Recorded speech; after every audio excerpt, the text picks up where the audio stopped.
구독자 여러분 안녕하세요. 무지건강 박쌤입니다. 또 한 주는 어떻게 보내셨나요? 비도 오고 하더니 이제 봄비인 것 같아요. 이제 영상 11도 이상 올라가더라고요. 낮 최고 기온이. 그렇지만 아직도 바람은 약간 찬 느낌이 있습니다. 이럴 때일수록 또 감기 조심하시기를 당부드리면서요. 오늘 선정한 책은 의사가 된 후에야 알게 된 위험한 의학 현명한 치료라고 해서 김진목 의사 선생님이세요. 56년 부산에서 태어나 부산 의대를 졸업한 후 신경외과 전문의로 일하시다가 현대의학의 눈부신 발전에도 치료가 되지 않는 환자가 늘고 공격적인 치료로 오히려 병을 얻는 이들이 늘고 있는 현실 속에서 고뇌해왔다. 의사인 그는 스스로도 치유되지 않는 난치병 환자라는 꼬리표를 달고 살기도 했다. 그러니까 수술을 하다가 그 간염 환자 수술을 하다가 그 주사기에 찔려가지고 본인이 감염이 됩니다. 그래서 이제 본인이 알고 있는 모든 현대의학 지식으로 했는데 몸이 낫질 않은 거예요. 그래서 이제 여러 가지 회의를 느끼다가 중국도 갔다가 뭐 하다가 일본에 가서 이제 니시의학을 만납니다. 그래서 이제 니시의학에 푹 빠져서 결국은 이제 배신자 소리를 들어가면서까지 이제 나와서 이렇게 통합의료라고 할 수 있을까요? 자연치유 쪽을 하면서도 현대의학과 접목시켜서 하시고 지금 뭐 이 책이 나온 지는 2007년도에 나온 책이기 때문에 제가 이제 한참 공부할 초창기에 읽었던 책인데요. 지금도 마산에서 그 병원을 운영하고 계시는 걸로 알고 있습니다. 예전에 어떤 분이 아프다고 하셔서 좀 소개시켜 줄 수 있냐 해서 거기 이제 해갖고 연락을 했더니 마산에 계시더라고요. 그래서 하여간 그래서 이 책을 좀 선정을 해봤습니다. 제가 상당히 그 감동 깊게 읽었던 책 중에 하나거든요. 그래서 이제 머리글이 시작되는 게 머리글은 뭐냐면 의사로서 불완전한 나에 대한 부끄러운 고백서 이렇게 이제 얘기를 합니다. 그래서 7페이지에 보게 되면 나를 더욱 견디기 힘들게 한 것은 병을 치료하고 생명을 살린다는 현대의학의 의학적 치료에 인해 오히려 병을 키우거나 얻는 사람이 많다는 현실이었다. 의사가 되면서 환자를 대하고 그들을 치료하면서 비로소 내가 자부심을 갖고 매달려온 현대의학의 모순과 한계를 보게 되었고 직업적 회의로 절망을 거듭해야 했다라고 이제 말문은 엽니다. 8페이지에 중요한 건 나였다는 사실이다. 질병으로 고통받는 환자에게 필요한 것은 첨단 의료 테크놀로지와 거창한 의학적 이론이 아니다. 그들에게 필요한 건 질병을 낫게 해주는 것이며 그 고통을 덜어주는 것이다. 뭐 사실 뭐 이런 것들이 되게 좀 복합적이긴 하지만 저도 개인적인 감정으로 좀 그렇긴 부분들이 좀 있습니다. 그러면서 이제 9페이지에 무조건적인 신뢰와 맹신은 발전의 걸림돌만 될 뿐이다라고 얘기를 합니다. 그래서 이제 1장은 이제 현대의학의 한계로 끝없이 절망하다라는 제목을 갖고 있고요. 2장에서는 자연의학에서 새로운 희망을 보다. 3장은 똑똑한 환자의 현명한 병원 치료. 4장은 이제 생활의학의 무한한 힘 해갖고 4개의 장으로 구성되어 있습니다.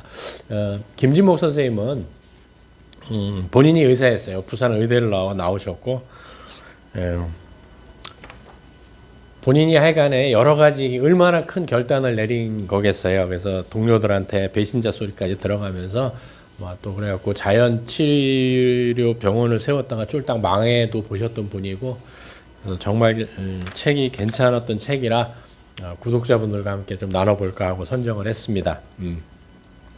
16페이지에 보게 되면 1장 이제 현대의학의 한계로 끝없이 절망하다라는 제목의 첫 번째 제목이 환자 앞에서 무력한 의사라고 이제 얘기를 합니다.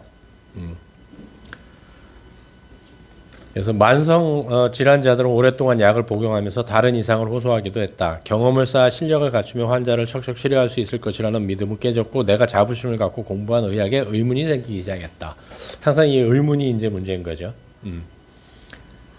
교과서에서 배운 의학 이론은 맞지 않을 때가 많았고 똑같은 질병에 걸린 사람도 동일하게 병이 진행되지 않았다. 이건 당연한 거예요, 사실은. 유전자도 틀리고 살아온 생활 습관, 먹어온 식습관 이런 게 다 다른데 어떻게 그 모든 동일한 병에 동일한 약을 쓸 수 있고 똑같은 치료법으로 해서 똑같이 낫는 게 아니거든요. 미국의 외과 의사 아툴 가완디라는 의사가 있습니다. 그래서 이제 이 의사도 굉장히 그 유명한 의사인데 우리는 의학을 지식과 처치가 질서정연하게 조화를 이루는 분야라고 생각한다. 그러나 그렇지 않다. 의학은 불완전한 과학이며 부단히 변화하는 지식, 불완전한 정보, 오류에 빠지기 쉬운 인간들의 모험이며 목숨을 건 줄타기다라고 얘기를 한답니다. 이분 그 가완디가 낸 책도 굉장히 유명합니다. 우리나라에도 해석본으로 나와 있고 저도 그거 갖고 있는데 지금 책 제목이 갑자기 생각이 안 나. 아, 나는 현대의학을 고발한다인가 뭐 하여간 그런 책 제목인데 아 나는 고백한다 현대의학을 예, 그게 이제 정확한 책 제목으로 우리나라에서 번역본으로 나온 책이네요. 인간이 완전할 수 없듯이 의학 역시 완벽할 수는 없다. 그리고 아무리 첨단 현대의학이라고 해도 질병의 고통을 모두 덜어줄 수는 없다. 의학이 완전할 수 없기에 임상의학에서 불확실성이 존재할 수밖에 없다는 사실은 나도 분명히 알고 있다라고 얘기를 합니다.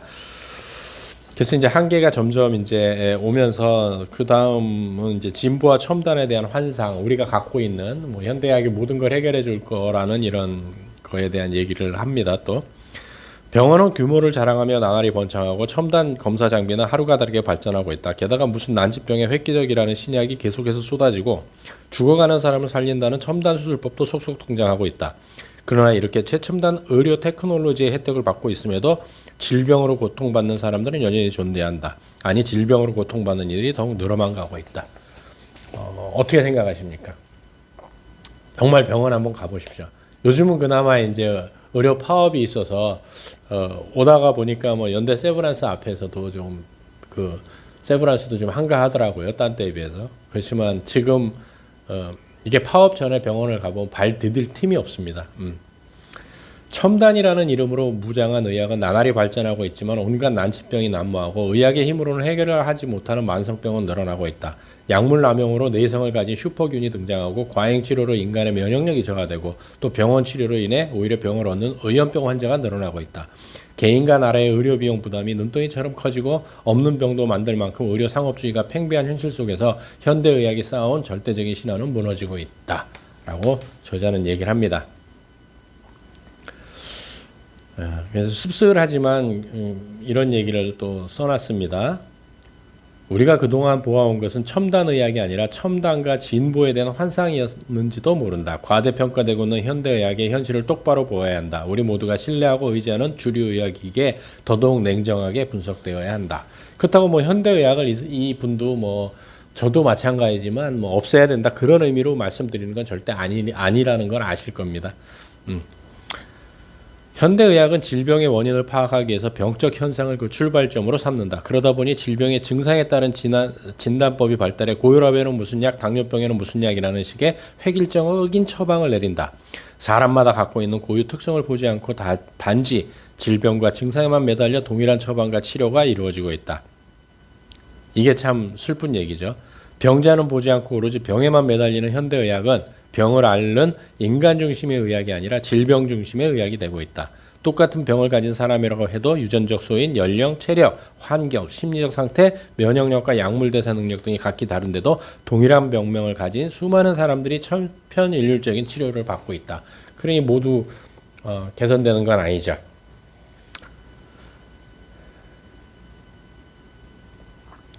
또 24페이지에 보면 이런 얘기가 있습니다. 부분을 정밀하게 탐구하다가 정작 중요한 생명의 전체성은 보지 못하고 있다. 인체를 해부학적으로 접근해 병든 기관의 이상에만 집중적으로 매달리다 보니 전체적 유기체로서 환자를 보지 못하는 것이다. 이게 되게 슬픈 거예요, 사실은. 그래서 병원 가면 어때요? 각 부서가 너무 많죠. 요즘은 이제 더더욱 세분화돼가지고 무슨 과를 한번 찾아가는 것도 어렵습니다. 그렇지만 우리 몸은 자동차 엔진이 들어있는 그 앞에 본네트처럼 뭐가 잘못됐다 그거 하나 뜯어 고친다고 자동차처럼 돌아가는 그런 물질이 아니거든요. 인체는 스스로를 조직하고 조절하며 각 부분이 서로 관계를 맺고 균형과 조화를 도모하는 유기체이다. 이런 유기적 시스템, 즉 전체성이 있게 살아 움직일 수 있는 것이다. 그래서 사실은 전체를 봐야 되는 거거든요. 특히 요즘 제가 이제 좀 빠져 있는 게 심신의학 쪽인데 육체도 정신을 지배하지만 정신 또한 육체를 지배하거든요. 그래서 사실은 생각이 병을 만들기도 하고요. 그게 이제 심신의학이라고 하는데 상호 보완적인 걸 아는 거죠.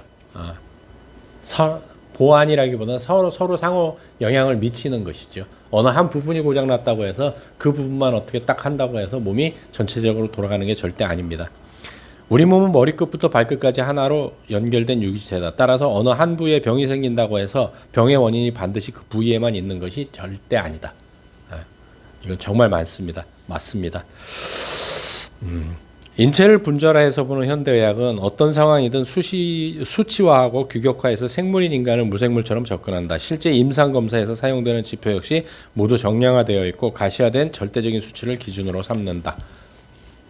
지난 시간에도 말씀드렸지만 140 고혈압 같은 경우 140이 이제 경계선인데 140 가까이 되면 이제 뭐 약을 먹는 게 어떻겠냐고 원하시는데 그럼 139는요, 138은요, 135는요, 142는요. 그런 게 다 맞지 않다라는 거죠. 틀렸다라는 얘기가 아니고요. 적합하지 않다라는 거예요. 사람마다 키가 다르고 몸무게가 다르고 폐활량이 다르듯이 혈압 또한 개인차가 있기 때문에 절대적인 기준치를 정해놓고 엄격하게 적용하는 것은 모순이다. 똑같은 사람의 혈압도 언제 재느냐에 따라 다르고 하루 중에도 수시로 변한다.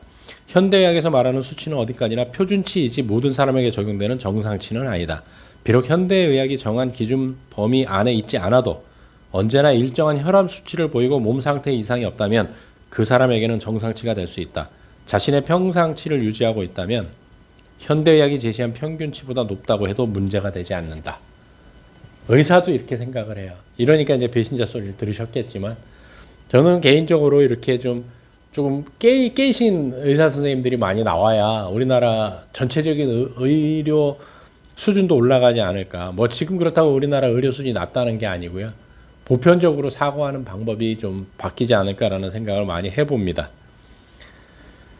27페이지에 이런 얘기도 있어요. 최첨단 의료 장비라 해도 질병의 초기 전구 증상, 즉 병으로 나타나기 직전의 단계에서는 병의 상황을 제대로 알 수 없는 경우가 많다. 아무리 발달한 진단 장비라고 해도 인체의 정교하고 미세한 메커니즘을 모두 밝힐 수는 없다. 현대의학 시스템으로 원인을 알 수 없는 경우에는 대개 신경성이나 스트레스성 등의 병명을 얻게 된다. 특히 인체의 구조적 이상인 기질성 질환과 달리 기능성 질환의 단계에서는 많은 허점을 보여왔다. 28페이지에 좀 슬픈 얘기도 있고 뭐 한데 현대의학의 메카라는 미국의 경우 암 진단의 오진율이 44%에 이른다는 보고가 있다. 아마 하버드 의대에서도 이걸 발표를 했었죠. 우리나라는 오진율에 대한 전문적인 통계 자료가 없다. 그러나 세계보건기구가 2000년 발표한 세계 각국의 의료기준 평가 결과에 따르면 우리나라는 부끄럽게도 58위이다. 뭐 2000년도니까 많이 바뀌었겠죠. 이 책이 2007년도에 나온 책이거든요. 또한 1999년부터 99년 4월부터 2003년 4월까지 암 관련 의료 분쟁으로 피해 구제를 신청한 150사건의 사례 가운데 73.4%가 의사의 오준 때문인 것으로 나타났다. 이건 우리나라의 경우예요. 한국소비자보호원에 접수된 얘기입니다. 과학기술을 이용해 아무리 신체를 낱낱이 해부해 각 장기의 기능을 완벽하게 이해한다고 해도 그것만으로 우리 몸의 전체적 기능을 이해할 수는 없다. 각 장기 상호 간의 작용과 마음의 작용에 대해서도 통찰해야 비로소 인체에 대한 전체적으로 올바른 이해가 가능한 것이다. 이야 말씀드렸잖아요. 아까 뭐 심신의학을 잠깐 언급해드렸지만 마음까지 해야 됩니다. 사실은. 네. 병의 원인은 몸에만 있는 것이 아니다. 오히려 눈에 보이지 않는 마음이 스트레스에 시달릴 때 더 많은 병을 얻는다. 그러나 현대의학의 치료법은 눈에 보이는 물질과 몸 그리고 병 등 기관에만 집착한다. 31페이지에 이제 제목이 근본적인 치유의 속수무책이라고 이제 얘기를 하는데, 그래서 현대의학은 치료라고는 치유라는 단어는 안 쓰죠. 치료라고 하죠. 증상에 대해서만 하기 때문에 그런 단어를 씁니다. 31페이지에 뭐라고 되어 있냐. 지금까지 현대의학은 특정 병인설을 토대로 질병에 대처해왔다. 특정 병인설이란 특정한 원인이 특정한 질병을 일으킨다는 것으로 그 원인을 찾아내 제거해야 병이 낫는다는 이론이다. 오늘날 병원성 질병은 급격히 줄고 대신 암, 중풍, 심장병, 당뇨병, 고혈압 같은 비병원성 만성 질환자들이 대부분이다. 병원균처럼 눈으로 확인해서 죽일 수 있는 병이 아닌 비병원성 만성병의 현대의학은 속수무책이다.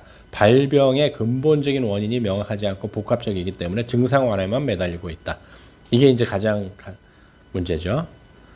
똑같은 음식을 먹어도 식중독에 걸리는 사람이 있고 아무렇지도 않은 사람이 있듯이 현대의학이 발병의 원인으로 보는 병원균보다는 인체의 면역력에 더 관심을 기울이는 자연의학의 질병관과 일맥상통하는 것이다 라고 하는 거죠.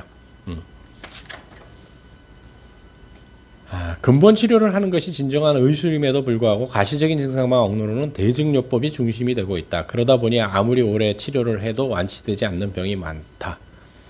간단한 예로 이제 제가 이제 대학원에서 강의할 때도 이제 학생들한테 그런 얘기를 많이 했었는데요. 약을 먹는 이유는 뭐예요? 낫으려고 먹는 건데, 그러면 약이 줄어야 되는데 어떻게 돼요? 약은 늘죠. 그럼 그 약을 먹어야 되나요? 말아야 되나요? 그게 항상 딜레마라는 거죠.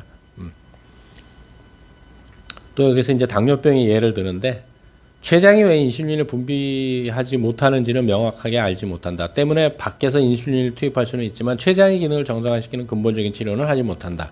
말하자면 그때그때 임시방편적인 치료를 계속할 수밖에 없는 것이다.